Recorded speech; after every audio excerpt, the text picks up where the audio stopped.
Hey, today I'll be talking about Book 2 of Legend of ZhenHuan. This book is much shorter than Book 1 with fewer big changes, but I'm here for the ZhenHuan drama. Without further ado, after ZhenHuan confronted Lingrong, using the excuse that she got heat stroke, Lingrong disappears for a few days. In the meantime, despite her initial plan to just treat this as a job, ZhenHuan really begins to fall in love with the Emperor. When Lingrong finally reappears, it looks like she has buried any thoughts she had of ZhenHuan's older brother. This is the scene of her greeting ZhenHuan. She raised her head, a bright and gentle smile lighting her face. All politeness, she said. I've been overly obstinate, but after getting through this long illness, my mind is finally clear. I smiled knowingly, stretching my hand out to her. Since you've now gotten over this illness, you must come and visit me more often. So they come up with a Lingrong singing scheme. Hua tries to embarrass them, embarrasses herself in front of the Emperor. He loves the singing, they go off. ZhenHuan is feeling kind of torn about this and cries when she's in private. Lingrong is promoted to Mei Ren, while Mei Zhuang is still a Changzai. ZhenHuan's honest inner thoughts here are: naturally, I was happy about Lingrong's promotion, but in addition to the joy, there was a trace of inexplicable loss and discomfort, unlike the wholehearted joy I'd felt when Mei Zhuang had been favored. There's a banquet. ZhenHuan sneaks out and runs into Xuanqing. He says he's noticed the new girl by the Emperor's side and asks if that was her doing and if that's why she looks so sad today. She tries to brush it off, but he says it seems she really has fallen in love with his brother. Then they have that same conversation about him only wanting to marry once. She heads back to the banquet, which wraps up when Wen Yi gets sick. We have the whole tapioca powder plot word for word, including Hua's part in it and the Emperor trusting ZhenHuan completely. Duan saves her, and though ZhenHuan doesn't understand why, takes a liking to her. ZhenHuan begins to grow suspicious of Huanbi and gifts Cao with that scented powder. Huanbi tries and fails to seduce the Emperor with that tacky outfit, although really funny, ZhenHuan already knew that would happen. Huanbi was greatly embarrassed when she heard this and blushing said blankly, "My name is Huanbi, so I wore a pair of green shoes." In my heart, I already understood Huanbi's motivations towards Xuanling. She'd purposely chosen the brightly colored dress and paired it with the green shoes, hoping to attract his attention, forgetting that those two colors did not pair well. Secretly pleased with myself, I said gently, "It's nothing. I picked out a nice piece of blue satin yesterday. You can use it to make a new outfit to replace this red skirt." ZhenHuan is still a petty teenage girl at heart, and I can appreciate that. She's also starting to grow suspicious about the Emperor's feelings, but of course has no way to know about her resemblance to the previous Empress. For example, in this scene when she's alone with the Emperor and he goes off on a tangent. "Huan, you must always be by my side. When I bring in this peaceful and prosperous age, it can't be without you." The words were too deep and I was a bit afraid, but also moved. When I raised my head again, there seemed to be a trace of deep sadness in his eyes, but it disappeared in an instant. I almost suspected that I had made a mistake. Such an expression did not match the words he'd said. I was puzzled, but couldn't figure it out. Maybe I really had made a mistake. The mystery works well with the first-person point of view because seeing it from ZhenHuan's point of view without being privy to any private conversations, it is hard to figure out what's going on. Okay, then there's the whole fake visiting Mei Zhuang plot that goes exactly the same. ZhenHuan finally gets to see Mei Zhuang, who is done with the Emperor.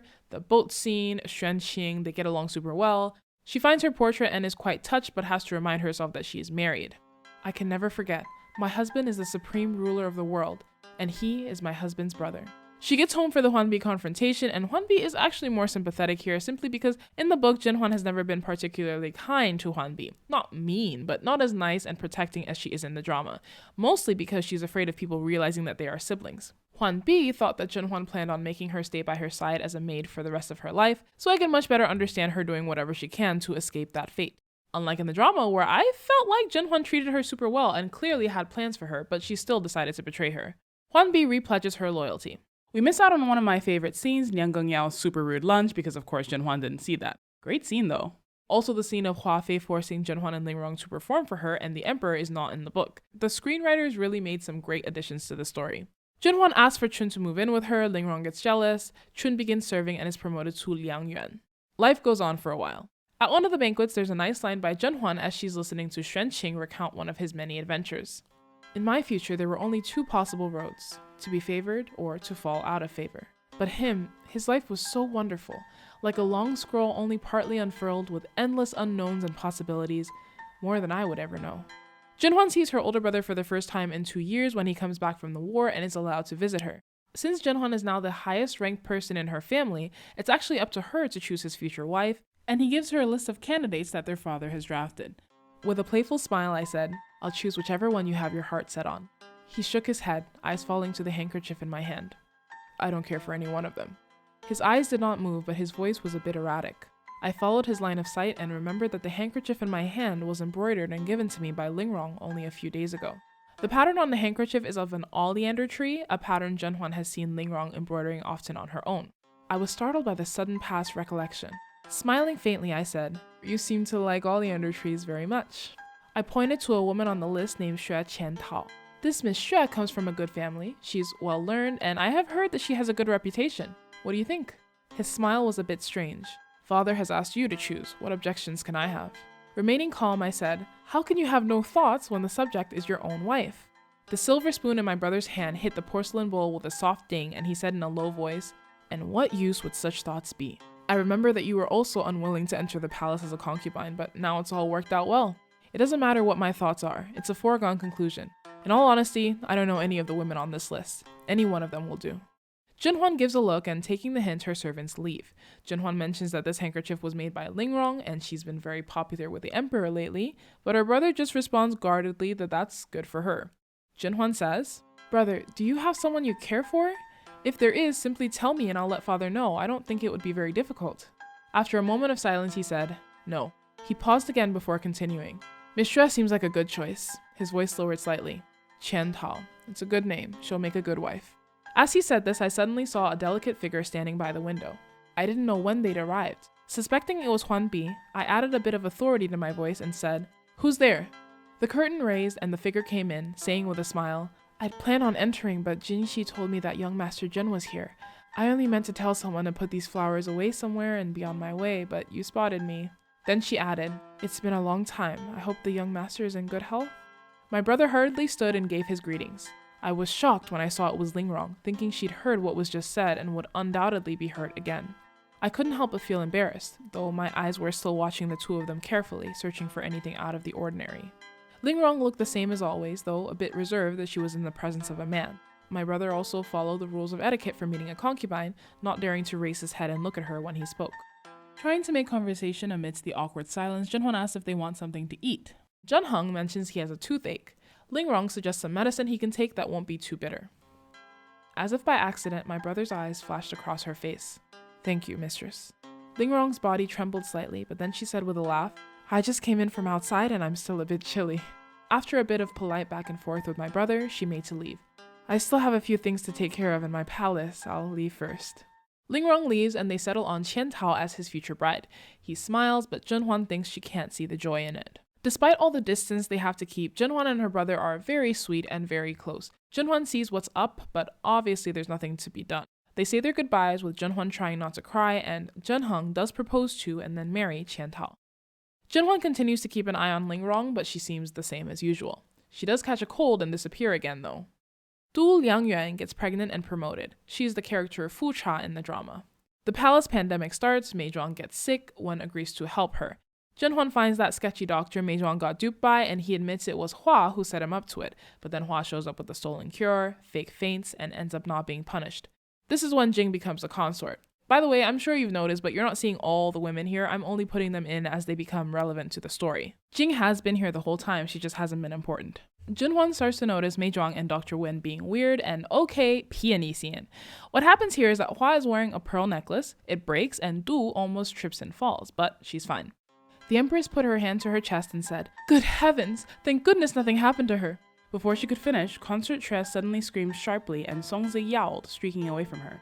Before anyone could figure out what had happened, it was rushing straight towards Du Liangyuan. In the chaos, someone pushes ZhenHuan, she falls and gets scratched by the cat. Surprisingly, Du does not lose her baby, and we are treated to everyone pretending to be happy when they hear the news. Then they find out that ZhenHuan is pregnant, and again, more fake happiness from everyone but the Emperor, who is actually ecstatic. So there are now 2 pregnancies in the harem. The pearl necklace adds nothing here except that when the Emperor hears, he says, "The craftsman who made the chain is to be sent away and is never allowed to enter the palace again. If any of his other pieces break, have his head chopped off."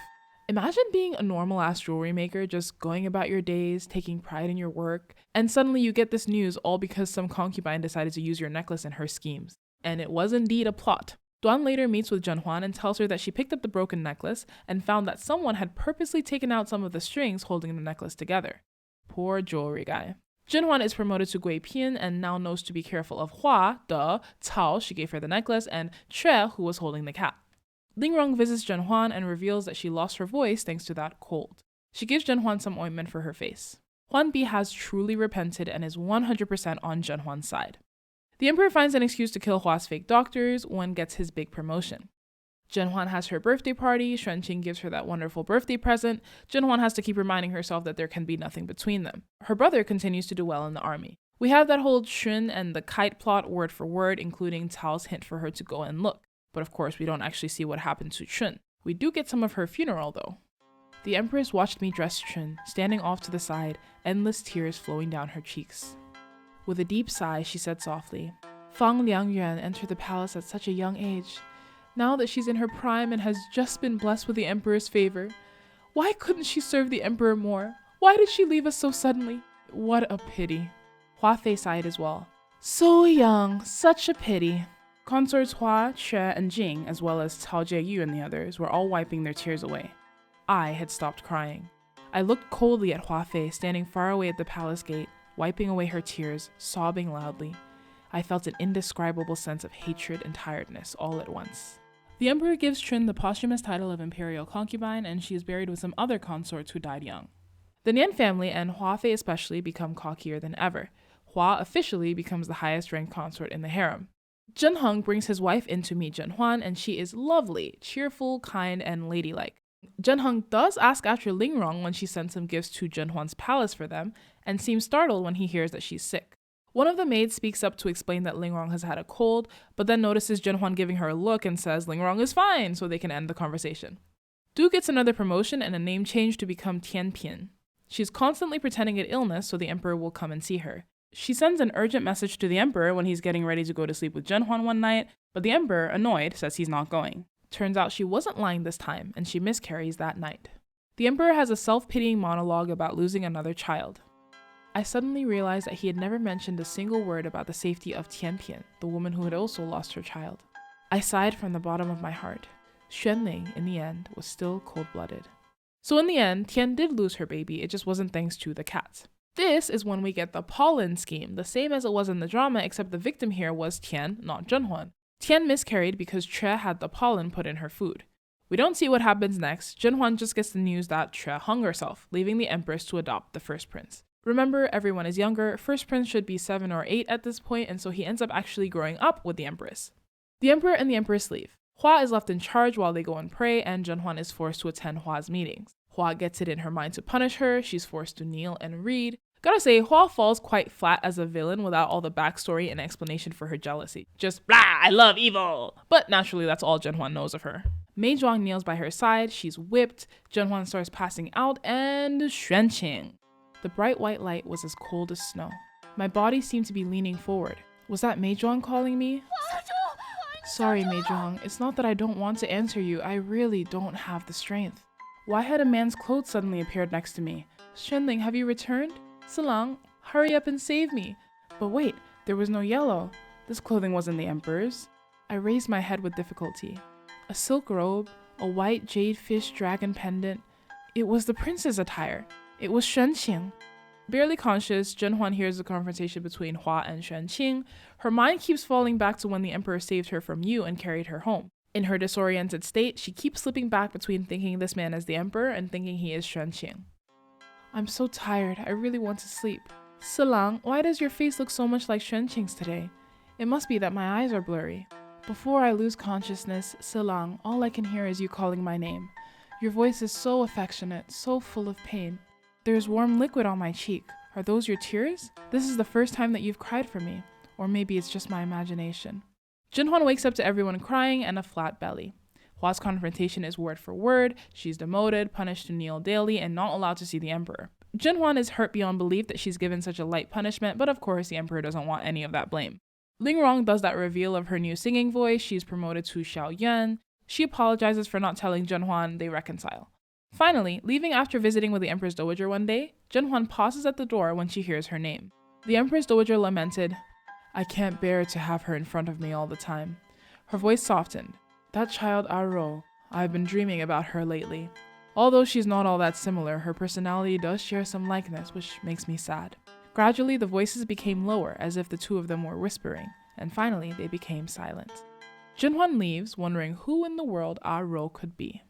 Like I said, not too many big changes, though we do have a continuation of the Lingrong and ZhenHuan plot. Really has me wondering what happened between them, since we can see now it clearly wasn't just one-sided, so how far did things go? The only other big change here was Tre poisoning Tian instead of ZhenHuan and actually succeeding. Though, because it all came in through reports, we don't know any of the details. Did the Empress trick or force her into doing it to get her son, or was she just that stupid?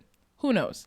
Whatever the case, Tre is now gone and the Empress has the only prince. I wonder what he'll grow up to be like under the Empress's guidance. Till next time, thanks for watching.